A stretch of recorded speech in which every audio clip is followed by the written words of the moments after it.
ನಮಸ್ತೆ. ಬನ್ನಿ ಇವತ್ತು ನಾನು ಸುಳಿ ಸೊಪ್ಪು ಅಂತಾರಲ್ಲ ಅದು ಹೇಗೆ ಮಾಡೋದು ಅಂತ ನೋಡೋಣ. ಸುಳಿ ಸೊಪ್ಪು ಅಂತಾರೆ, ಕೆಲವು ಕಡೆ ಕೊಟ್ರಿ ಸೊಪ್ಪು ಅಂತಾನೂ ಹೇಳ್ತಾರೆ ಇದಕ್ಕೆ. ಹಂಗಾಗಿ ಒಬ್ಬೊಬ್ರು ಒಂದೊಂದ್ ತರ ಹೇಳ್ತಾರೆ. ಅದು ಹೇಗೆ ಮಾಡೋದು ಅಂತ ನೋಡೋಣ. ಏನೇನ್ ಬೇಕು ಅಂತ ಫಸ್ಟ್ ನೋಡ್ಕೊಬೇಡ. ಇಲ್ಲಿ ನಾನು ಕೆಸಿನ ಸೊಪ್ಪು ತಗೊಂಡಿದ್ದೀನಿ. ಕೆಸಿನ ಸೊಪ್ಪು ಅಂದ್ರೆ ಮರ್ಗೆಸ ತಗೊಂತಾರೆ, ನಾನು ಇಲ್ಲಿ ಈ ಕೆಸನೇ ತಗೊಂಡಿದ್ದೀನಿ. ಮರ್ಗೆಸ ನನಗೆ ಸಿಗ್ಲಿಲ್ಲ, ಹಂಗಾಗಿ ಇವಾಗ ಈ ಸೊಪ್ಪಿಂದ ತೋರ್ಸೋಣ ಅಂತ. ಈ ಸೊಪ್ಪಲ್ಲೂ ಚೆನ್ನಾಗುತ್ತೆ, ಸ್ವಲ್ಪ ಉಪ್ಪು ಖಾರ ಮುಂದಿರ್ಬೇಕು ಅಷ್ಟೇ ಇದಕ್ಕೆ. ಹಂಗಾಗಿ ಈ ಸೊಪ್ಪಲ್ಲಿ ನಾನು ಈ ಸೊಪ್ಪನ್ನ ನೀಟಾಗೆಲ್ಲ ತೊಳ್ಕೊ ಬಂದ್ಬಿಡೋಣ. ತೊಳಿಬೇಕಾದ್ರೆ ಸ್ವಲ್ಪ ಉಪ್ಪು ಹಾಕಿ ತೊಳೆದ್ಬಿಡಿ, ಯಾಕಂದ್ರೆ ಎಲ್ಲೇ ಒಂದು ಹುಳ ಏನೋ ಕ್ರಿಮಿ ಏನೇ ಇದ್ರು ಉಪ್ಪಾಕಿ ತೊಳೆಯೋದ್ರಿಂದ ಕ್ಲೀನಾಗಿ ಬಂದ್ಬಿಡುತ್ತೆ. ಹಾಗಾಗಿ ಇಷ್ಟು ಸೊಪ್ಪನ್ನ ತೊಳ್ಕೊ ಬಂದಿದ್ದೀನಿ. ಹಾಗೆ ನನ್ನ ಚಾನಲ್ ಯಾರ್ಯಾರು ಸಬ್ಸ್ಕ್ರೈಬ್ ಮಾಡ್ಕೊಳ್ಳಿಲ್ಲ ಆದಷ್ಟು ಬೇಗ ಸಬ್ಸ್ಕ್ರೈಬ್ ಮಾಡ್ಕೊಳ್ಳಿ. ಬನ್ನಿ ಇವಾಗ ಏನೇನು ಬೇಕು ಅಂತ ನೋಡೋಣ. ಇದಕ್ಕೆ ಒಂದು ಸ್ವಲ್ಪ ಹುಣಸೆ ಹುಳಿ ಬೇಕು. ಹುಣಸೆ ಹುಳಿ ಸ್ವಲ್ಪ ನೆನೆಸಿಟ್ಕೊಬೇಡ. ಹಾಗೆ ಖಾರದ ಪುಡಿ ಬೇಕು. ಖಾರದ ಪುಡಿನೂ ಕೂಡ ಸ್ವಲ್ಪ ಜಾಸ್ತಿನೇ ಬೇಕು. ನಾನು ಅದೊಂದು 6 ಸ್ಪೂನ್ ಖಾರದ ಪುಡಿನೇ ತಗೊಂಡಿದ್ದೀನಿ. ಸ್ವಲ್ಪ ಉಪ್ಪು ತಗೊಂಡಿದ್ದೀನಿ, ಒಂದು ಹಿಂಟೆಯಷ್ಟು ಉಪ್ಪು ತಗೊಂಡಿದ್ದೀನಿ ನಾನು, ಒಂದು ಮುಷ್ಟಿ. ಹಾಗೇನೆ ನಾನು ಇಲ್ಲಿ ಕೊತ್ತಂಬರಿನ ಸ್ವಲ್ಪ ಜಾಸ್ತಿ ಬೇಕು ಇದಕ್ಕೆ, ಒಂದು 4 ಸ್ಪೂನ್ ಕೊತ್ತಂಬರಿ ತಗೊಂಡಿದ್ದೀನಿ. ಹಾಗೆ ಹಸಿ ಕಡಲೆಬೇಳೆ 2 ಸ್ಪೂನು, ಒಂದು ಅರ್ಧ ಸ್ಪೂನ್ ಅಷ್ಟು ಉದ್ದಿನ ಬೇಳೆ, ಒಂದು ಅರ್ಧ ಸ್ಪೂನು ಮೆಂತ್ಯ ಕಾಳು ತಗೊಂಡಿದ್ದೀನಿ ನಾನು. ಹಾಗೆ ಕರಿಬೇವು ಸೊಪ್ಪು ಮತ್ತೆ ಬೆಳ್ಳುಳ್ಳಿ ತಗೊಂಡಿದ್ದೀನಿ. ಇವಾಗ ನಾನು ಅಕ್ಕಿನ ನೆನೆಸಿಟ್ಟಿದ್ವಿ, ಒಂದು 4 ಗಂಟೆ ಮುಂಚೆನೆ ಅಕ್ಕಿ ನೆನೆಸಿಟ್ಟಿರ್ಬೇಕು. ಅಕ್ಕಿ ಚೆನ್ನಾಗಿ ನೆಂದ್ರೇನೆ ಇದು ಚೆನ್ನಾಗೋದು. ಇವಾಗ ಇದು ನಾನು ಮಿಕ್ಸಿ ಮಾಡ್ಕೊ ಬಂದ್ಬಿಡೋಣ ನಾವು ಇವಾಗ. ಇದು ನೈಸಾಗಿ ಮಿಕ್ಸಿ ಆಗ್ಬೇಕು. ಹಾಗಾಗಿ ಇದಕ್ಕೆ ನಾವೇನು ಖಾರದ ಪುಡಿ ಇಟ್ಕೊಂಡಿದ್ವಲ್ಲ ಆ ಖಾರದ ಪುಡಿ ಹಾಕೋಣ. ಹಾಗೆ ನಾನು ಇಲ್ಲಿ ಬೆಳ್ಳುಳ್ಳಿ ಹಾಕ್ತಾ ಇದ್ದೀನಿ, ಮತ್ತೆ ನಾನು ಕೊತ್ತಂಬರಿ ಇದನ್ನೆಲ್ಲ ನೆನೆಸಿಟ್ಟಿದ್ನಲ್ಲ ಅದನ್ನು ಇದಕ್ಕೆ ಹಾಕ್ಬಿಡೋಣ. ಹುಣಸೆ ಹಣ್ಣು, ಇವಾಗ ನಾನು ಕೊತ್ತಂಬರಿ ಹಾಕ್ತಾ ಇದ್ದೀನಿ ನೋಡಿ. ಇವು ಕೂಡ ನೆನೆಸಿಟ್ಕೋಬೇಕು, ಒಂದು 4 ಗಂಟೆ ಮುಂಚೆನೇ ಇದನ್ನು ಕೂಡ ನೆನೆಸಿಟ್ಕೊಂಡ್ರೆ ಇದು ಚೆನ್ನಾಗಿ ನೆಂದಿರುತ್ತೆ, ಚೆನ್ನಾಗುತ್ತೆ. ಹಾಗೆ ಉಪ್ಪನ್ನು ಹಾಕ್ಬಿಡೋಣ ಇವಾಗ ನಾನು. ಇವಾಗ ಇದನ್ನ ನೀಟಾಗಿ ಮಿಕ್ಸಿ ಮಾಡ್ಕೊ ಬಂದ್ಬಿಡೋಣ. ನೋಡಿ ಈ ಥರ ನೈಸಾಗಿ ಇದಾಗಬೇಕು, ನುರಿಬೇಕಿದು. ಒಡ್ಕಲಿದ್ರೆ ಅಷ್ಟು ಚೆನ್ನಾಗಲ್ಲ ಅಂತ ಹೇಳಿ ನಾನೇನು ಅವಾಗ ನಮಗೆ ಹೇಳಿದ್ದಲ್ಲ ಅದಷ್ಟು ಮಿಕ್ಸಿ ಮಾಡ್ಕೊಂಡು ಇದಕ್ಕೊಂದು ಬೌಲಿ ಹಾಕ್ಕೊಂತ ಇದ್ದೀನಿ. ತುಂಬ ರುಚಿ ಇರುತ್ತೆ ಇದು, ಒಂದ್ಸಲಿ ನೀವು ಟ್ರೈ ಮಾಡಿ ನೋಡಿ.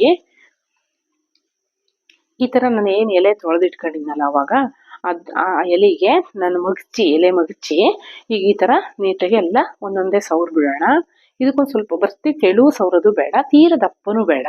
ಹಾಗಾಗಿ ಒಂದು ಲೆಕ್ಕದಲ್ಲಿ ಸೌರ್ತಾ ಹೋಗ್ಬಿಡೋಣ ನಾವು.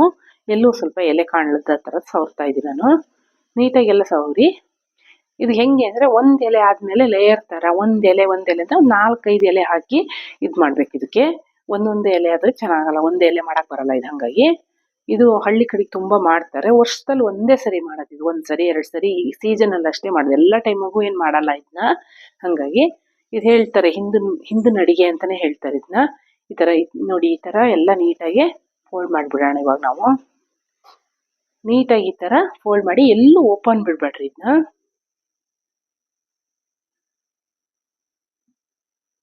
ಈ ಥರ ಮಡಚ್ಬೇಕಿದ್ನ ನೋಡಿ. ಈ ಥರ ನೀಟಾಗೆಲ್ಲ ಮಡಚ್ಬಿಡಿ. ಇದೇ ಥರ ಮಡಚಿ ಒಂದು ಸೈಡ್ ಇಟ್ಕೊಬಿಡಿ. ಇದೇ ಥರ ಇನ್ನೊಂದನ್ನು ಮಾಡಿ ತೋರಿಸ್ತೀನಿ ನಾನು. ಇದು ತುಂಬ ರುಚಿ ಇರುತ್ತೆ ಇದು. ಇಷ್ಟೇ ಅಲ್ಲ, ಇದನ್ನ ಬೇಯಿಸ್ಕೊಂಡು ಆಮೇಲೆ ಒಗ್ಗರಣೆ ಹಾಕಿ ತಿನ್ಬೇಕು. ಹಾಗಾಗಿ ಇದು ತುಂಬ ರುಚಿಯಾಗಿರುತ್ತೆ. ಫಸ್ಟ್ ಇದನ್ನ ಮಾಡ್ಕೊಬಿಟ್ರೆ ನಾವು ಯಾವಾಗಾದ್ರೂ ಮಾಡ್ಕೋಬೋದು.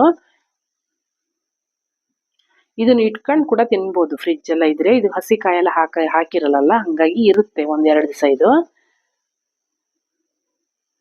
ನೋಡಿ ಈ ಥರ ಎಲೆಗೆ ನೀಟಾಗಿ ಮತ್ತೆ ಸೌರಿ ಮತ್ತೊಂದು ಎಲೆ ಹಾಕ್ತಾ ಇದ್ದೀನಿ ನೋಡಿ ನಾನು.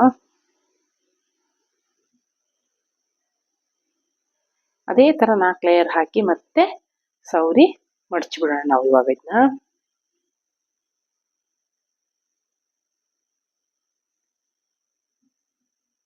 ಇದನ್ನ ಮಾಡೋದು ತುಂಬ ಕಷ್ಟ ಅನ್ಕೊಂಡಿರ್ತಾರೆ, ಇಲ್ಲ ಇದು ಕಷ್ಟ ಇರಲ್ಲ, ತುಂಬ ಈಸಿ ಇರುತ್ತೆ, ತುಂಬ ಚೆನ್ನಾಗೂ ಇರುತ್ತೆ ಇದು. ಸ್ವಲ್ಪ ಅಕ್ಕಿ ಒಂಚೂರು ಬೇಗ ನೆನೆಸ್ಕೊಬಿಟ್ರೆ ಸಾಕು, ಅಷ್ಟೇ ಇದಕ್ಕೆ. ನೋಡಿ ಈ ಥರ ಎಲ್ಲ ರೆಡಿ ಮಾಡ್ಕೊಬಿಡಿ ಫಸ್ಟು. ಯಾಕಂದರೆ ಈ ಥರ ರೆಡಿ ಮಾಡ್ಕೊಂಡ್ರೆ ನಾವು ಸ್ವಲ್ಪ ಬೇಯಿಸ್ಬೇಕಿದ್ದು ನಾವೆಲ್ಲಿ. ಹಾಗಾಗಿ ನಾವು ಮುಂಚೆನೇ ಸ್ವಲ್ಪ ಇಡ್ಲಿ ಕುಕ್ಕರಿ ನೀರು ಹಾಕಿ ಸ್ವಲ್ಪ ಒಲೆಗೆ ಬೆಂಕಿಯಾಗಿ ಇಟ್ಕೊ ಬಂದಿದ್ದೆ ನಾನು. ಇವಾಗ ನೋಡಿ ಇದನ್ನ ಈ ಥರ ತಗೊಂಡೋಗಿ ನಾನು ಕುಕ್ಕರಲ್ಲಿ ಬೇಯಕ್ಕಿಡೋಣ ಇವಾಗ ನಾನು.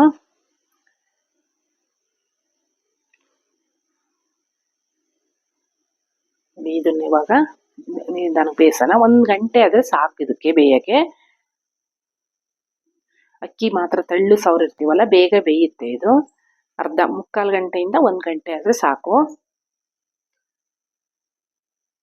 ನೋಡಿ, ಈ ಥರ ಎಲ್ಲ ಇಟ್ಟು ನೀಟಾಗಿ ಬೇಯಿಸ್ಬಿಡೋಣ ಇವಾಗ ನಾವು ಇದನ್ನ. ಇದು ಹಿಂಗೆ ಅಂತಂದರೆ, ಇದು ಬೇಯಿಸಿದ್ಮೇಲೆ ಇದನ್ನು ತಕ್ಷಣವೇ ತಿನ್ಬೋದು, ಚೆನ್ನಾಗಿರುತ್ತೆ. ಆದರೂ ನಾನು ಒಂದು ದಿವಸ ಬಿಟ್ಟು ನಾನು ತೋರಿಸ್ತೀನಿ, ಬೆಳಗ್ಗೆ ತೋರಿಸ್ತೀನಿ. ನೈಟ್ ಮಾಡಿದ್ದು ನಾನು ಬೆಳಗ್ಗೆ ತೋರಿಸ್ತೀನಿ ಇದನ್ನ. ಹಂಗಾಗಿ ನೋಡಿ, ಈ ಥರ ಆಗಿರುತ್ತೆ ಇದು. ಇದನ್ನ ನಾನು ಇವಾಗ ಸಣ್ಣದಾಗಿ ಹೆಚ್ಕೊಬಿಡೋಣ ಇದನ್ನ. ನೋಡಿ, ಈ ಥರ ನಾನೆಲ್ಲ ಪೀಸ್ ಮಾಡಿ ಇಟ್ಕೊಂಡಿದ್ದೀನಿ, ಚಿಕ್ಕದಾಗಿ ಪೀಸ್ ಮಾಡಿ ಇಟ್ಕೊಂಡಿದ್ದೀನಿ. ಇದಕ್ಕೇನು ಒಗ್ಗರಣೆಗೆ ರೆಡಿ ಮಾಡ್ಕೊಬಿಡ್ಬೇಕು ನಾವು ಇವಾಗ. ಹಾಗಾಗಿ ಇಷ್ಟು ಸಣ್ಣದಾಗಿ ಹೆಚ್ಕೊಂಡ್ರೆ ಸಾಕಾಗುತ್ತೆ. ಇದಕ್ಕೆ ಒಗ್ಗರಣೆಗೆ ಏನೇನು ಬೇಕು ಅಂತ ರೆಡಿ ಮಾಡ್ಕೊಬಿಡೋಣ. ಇಲ್ಲೊಂದು ಸ್ವಲ್ಪ ಈರುಳ್ಳಿ ತಗೊಂಡಿದ್ದೀನಿ. ಇನ್ನು ಸ್ವಲ್ಪ ಈರುಳ್ಳಿ ಜಾಸ್ತಿನೇ ಬೇಕು. ನಾನು ಅಲ್ಲೊಂದು 3 ಈರುಳ್ಳಿ ಗೆಡ್ಡೆ ತಗೊಂಡಿದ್ದೆ ನಾನು. ಹಾಗೆ ಕರಿಬೇವು ಸೊಪ್ಪು, ಹಾಗೆ ಶುಂಠಿ ಬೆಳ್ಳುಳ್ಳಿ ಪೇಸ್ಟು, ಹಾಗೆ ಸ್ವಲ್ಪ ಬೆಲ್ಲ ತಗೊಂಡಿದ್ದೀನಿ. ಇದಕ್ಕೊಂದು ಸ್ವಲ್ಪ ಎಣ್ಣೆ ಜಾಸ್ತಿ ಬೇಕು. ಒಂದು ಅರ್ಧ ಲೋಟದಷ್ಟು ಎಣ್ಣೆ ಹಾಕೊಂಡಿದ್ದೆ ನಾನು. ಹಾಗೆ ಸಾಸಿವೆ ಜೀರಿಗೆ ಹಾಕ್ತಾ ಇದ್ದೀನಿ ಒಗ್ಗರಣೆಗೆ. ಹಾಗೆ ಬೆಳ್ಳುಳ್ಳಿ ಹಾಕ್ತಾ ಇದ್ದೀನಿ ನಾನು ಇವಾಗ.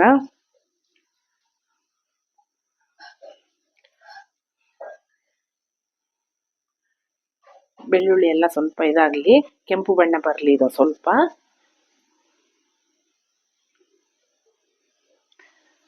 ನೋಡಿ, ಇವಾಗ ನಾನು ಕರಿಬೇವು ಸೊಪ್ಪು ಹಾಕ್ತಾ ಇದ್ದೀನಿ.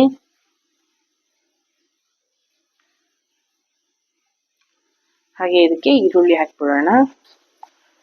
ಈರುಳ್ಳಿ ಇದನ್ನ ನೀಟಾಗಿ ಇದು ಮಾಡ್ಕೊಬಿಡೋಣ, ಹುರ್ಕೊಬಿಡೋಣ. ಈರುಳ್ಳಿನೂ ಕೂಡ ಸ್ವಲ್ಪ ಕಲರ್ ಚೇಂಜ್ ಆಗಬೇಕು. ಹಾಗಾಗಿ ಇದಕ್ಕೆ ನಾವು ಅದರಲ್ಲಿ ಸ್ವಲ್ಪ ಖಾರ ಎಲ್ಲರ ಕಡಿಮೆ ಇದ್ದರೆ ನಮಗೆ ಗೊತ್ತಾಗುತ್ತೆ, ಸ್ವಲ್ಪ ಖಾರ ಕಡಿಮೆ ಅನಿಸ್ತಾ ಇತ್ತು. ಹಾಗಾಗಿ ನಾನು ಇದಕ್ಕೆ ಸ್ವಲ್ಪ ಖಾರ ಪೇಸ್ಟ್ ಮಾಡಿ ಕೂಡ ಹಾಕ್ತೀನಿ. ಉಪ್ಪು ಖಾರ ಸ್ವಲ್ಪ ಬೇಕನ್ಸಿದ್ರೆ ಹಾಕ್ಕೋಬೋದು, ಬೇಡ ಅನಿಸಿದ್ರೆ ಬೇಡ. ನನಗಿಲ್ಲ ಸ್ವಲ್ಪ ಬೇಕು ಅನಿಸ್ತಾ ಇತ್ತು, ಹಾಗಾಗಿ ನಾನು ಹಸಿಮೆಣಸಿನ್ಕಾಯಿ ಪೇಸ್ಟ್ನು ಕೂಡ ರೆಡಿ ಮಾಡ್ಕೊಂಡಿದ್ದು ನಾನಿಲ್ಲಿ. ನಾನು ಇಷ್ಟು ಹಸಿಮೆಣಸಿನ್ಕಾಯಿ ಪೇಸ್ಟ್ ಹಾಕ್ತಾ ಇದ್ದೀನಿ. ಸ್ವಲ್ಪ ಖಾರ ಜಾಸ್ತಿ ಬೇಕು ಅಂತ ಹೇಳಿ. ಹಾಗೆ ಉಪ್ಪು ಕೂಡ ಹಾಕ್ತಾ ಇದ್ದೀನಿ ಇಲ್ಲಿ.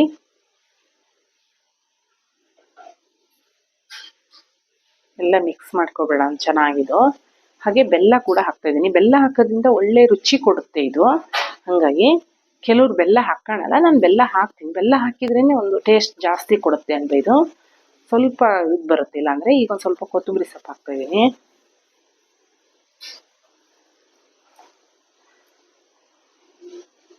ಇವಾಗ ನಾವು ಏನು ಅವಾಗಲೇ ಹೆಚ್ಚಿ ರೆಡಿ ಮಾಡ್ಕೊಂಡಿದ್ವಲ್ಲ ಅದನ್ನೆಲ್ಲ ಇದಕ್ಕೆ ಹಾಕಿಬಿಡೋಣ. ಚಿಕ್ಕದಾಗಿ ಹೆಚ್ಕೊಂಡಿರೋದ್ರಿಂದ ಇದು ಚೆನ್ನಾಗಿ ಒಗ್ಗರಣೆಯಲ್ಲಿ ಮಿಕ್ಸ್ ಆಗುತ್ತೆ ಅಂತ. ನೋಡಿ, ಈ ಥರ ಹೆಚ್ಚಿ ಇಟ್ಕೊಂಡಿದ್ದನ್ನ ನೀಟಾಗಿ ಅದಕ್ಕೆ ಹಾಕಿಬಿಡೋಣ. ಇವಾಗ ನೀಟಾಗಿ ಅದನ್ನ ಕೆಳಗೆ ಮೇಲೆ ಮಗುಚ್ಬೇಕಿದ್ನ. ಹಾಗಾಗಿ ಚೆನ್ನಾಗಿ ಅದನ್ನ ಹುಟ್ಟಾಡ್ಬಿಡೋಣ ಇವಾಗ ನಾವು ಅದನ್ನ. ನೋಡಿ, ಈ ಥರ ಚೆನ್ನಾಗಿ ಮಿಕ್ಸ್ ಮಾಡಬೇಕು.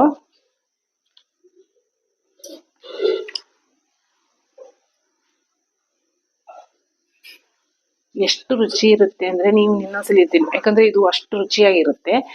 ಆಮೇಲೆ ಇದು ಹೆಂಗೆ ಅಂದರೆ ಸ್ವಲ್ಪ ಸ್ವಲ್ಪ ತಿನ್ನೋಕ್ಕಿಂತನೂ ಒಂದು ಪ್ಲೇಟಲ್ಲಿ ತಿಂಡಿ ಥರನೇ ಆಗೋಗುತ್ತೆ ಇದು.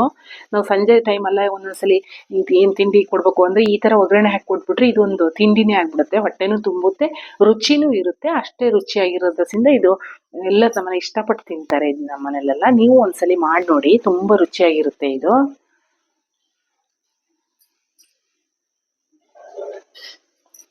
ನೀಟಾಗೆಲ್ಲ ಮಿಕ್ಸ್ ಮಾಡಿಬಿಡಿ. ಹಾಗೆ ನನ್ನ ಚಾನಲ್ನ ಯಾರ್ಯಾರು ಸಬ್ಸ್ಕ್ರೈಬ್ ಮಾಡ್ಕೊಂಡಿಲ್ಲ ಆದಷ್ಟು ಬೇಗ ಸಬ್ಸ್ಕ್ರೈಬ್ ಮಾಡ್ಕೊಳ್ಳಿ. ಹಾಗೆ ಶೇರ್ ಮಾಡಿ ಮತ್ತು ಲೈಕ್ ಮಾಡಿ. ನೋಡಿ, ಕಾಯಿ ತುರಿ ಹಾಕ್ತಾ ಇದ್ದೀನಿ ನಾನು. ಈ ಕಾಯಿ ತುರಿ ಸ್ವಲ್ಪ ಜಾಸ್ತಿ ಹಾಕಿದ್ರೇ ಚೆನ್ನಾಗೋದಿದು. ಹಾಗಾಗಿ ಸ್ವಲ್ಪ ಹಸಿ ಕಾಯಿ ತುರಿ ಹಾಕ್ಬೇಕಷ್ಟೇ, ಒಣೆದು ಹಾಕಬಾರ್ದು. ನೀವು ನನ್ನ ವಿಡಿಯೋನ ಶೇರ್ ಮಾಡಿ ಮತ್ತು ಲೈಕ್ ಮಾಡಿ, ಇದು ಬೆಲ್ ಬಟನ್ ಒತ್ತೋದ್ರಿಂದ ನನಗೆ ಇನ್ನೂ ಹೆಚ್ಚಿನ ವಿಡಿಯೋಗಳು ಮಾಡೋಕ್ಕೆ ಸ್ಫೂರ್ತಿ ಸಿಕ್ಕಂಗಾಗುತ್ತೆ, ಪ್ರೋತ್ಸಾಹ ಸಿಕ್ಕಂಗಾಗುತ್ತೆ ನನಗೆ. ಹಾಗಾಗಿ ನೀವು ನನ್ನ ಚಾನಲ್ನ ಸಬ್ಸ್ಕ್ರೈಬ್ ಮಾಡಿ ಅಂತ ಹೇಳ್ತಾ ಇದ್ದೀನಿ. ನಾನು ಹಾಕೋ ಎಲ್ಲ ವಿಡಿಯೋಗಳು ನಿಮಗೆ ಮೊದಲನೇ ಬಂದು ತಲುಪುತ್ತೆ ಅಂತ ಹೇಳಿ. ನೋಡಿ, ಈ ಥರ ಎಲ್ಲ ನೀಟಾಗಿ ಮಿಕ್ಸ್ ಮಾಡ್ಕೊಬಿಡೋಣ ಇವಾಗ ನಾವು.